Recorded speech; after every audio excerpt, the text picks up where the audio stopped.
I'm Kevin Price with your Price Point Edition. You can also check me out on thepriceofbusiness.com and on Business Talk 1110 AM. And also I am editor-in-chief and publisher of USDailyReview.com. Make sure you check me out there as well. I want to talk a little bit about this siege of power, this seizure of control that's happening from Washington, D.C. when it comes to you and your guns. Because let me tell you, tactically, your ability to own guns is the strongest connection you have to liberty itself. That is the strongest connection you have to liberty itself. It's the thing that has deterred countries from becoming despotic. One of the reasons why the people of Switzerland have lived in incredible tranquility now for generations. It's one of the quietest countries on the planet. It's also one of the most prosperous. It's also one of the safest, among the lowest crime rates. And guess what? If you're over the age of 18, you're required to own a gun until you're 70 years old.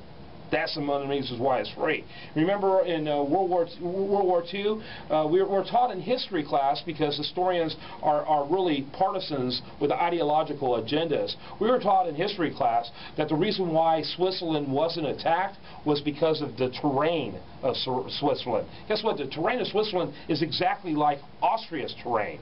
The only difference between Austria and Switzerland is that everyone in Switzerland was armed, and Adolf Hitler did not want to deal with that kind of muscled resistance. That's the only reason why Switzerland was able to stay neutral during the war. And guess what? It was able to bring and let people come in. Some very powerful people that escaped tyranny from Hitler were able to make it to Switzerland and stay, be able to live freely as a result of that, simply because of the fact that they had this huge armed civilization that they had there.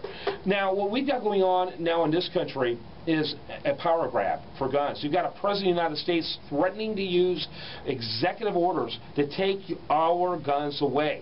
This is an assault on individual liberty itself. Instead of addressing the problem in Sandy Hook, that little elementary school in which dozens of little kids, 5 and 6 years old, were murdered by a madman, wasn't because of the fact that guns are available. He was using guns illegally. He didn't have a license to use that gun, and he was in a place where guns were restricted from being used.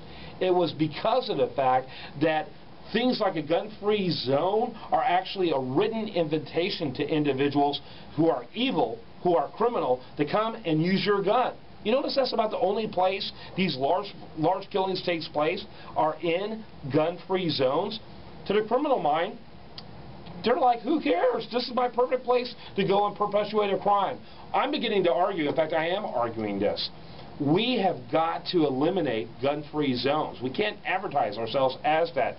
Or if we're going to do that, there needs to be minimal government requirements of compliance to be able to call yourself a gun-free zone. Mainly, you're able to protect yourself to the hilt from anyone who would do harm.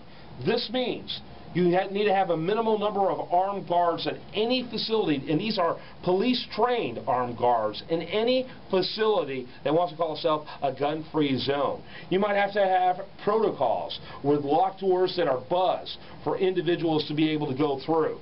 You've got to set up a situation where if you're going to call yourself gun-free zone, it's actually a deterrent to criminals rather than an invitation. Those are the kinds of things we need to do. Congressman Steve Stockman has introduced legislation to illegalize the concept of gun-free zones entirely. I think we at least need to regulate them to where only companies and institutions that can protect themselves are able to do so. I'm Kevin Price. This has been your Price Point Edition.